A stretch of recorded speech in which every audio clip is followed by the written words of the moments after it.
So ఈ రోజు అమ్మని మోసం చేసాం, నాన్నని మోసం చేసాం, ఫ్రెండ్స్ ని, టీచర్ ని మోసం చేసాం. కానీ ఫ్యూచర్ లో మీకు ఒకటి తెలుస్తుంది, నన్ను నేను మోసం చేసుకున్నాను, అది మీకు తెలుస్తుందా?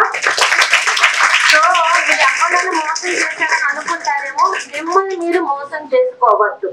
ఒకటి, అమ్మ నాన్న స్ట్రిక్ట్ గా ఉన్నారు అంటే వాళ్ళు స్ట్రిక్ట్ గా ఉంటారు, వాళ్ళు బయట సొసైటీని చూస్తారు, వందల జనాలను చూస్తారు, మీకు పైకి కనిపించేదంతా అందరూ మంచిగా కనిపిస్తారు.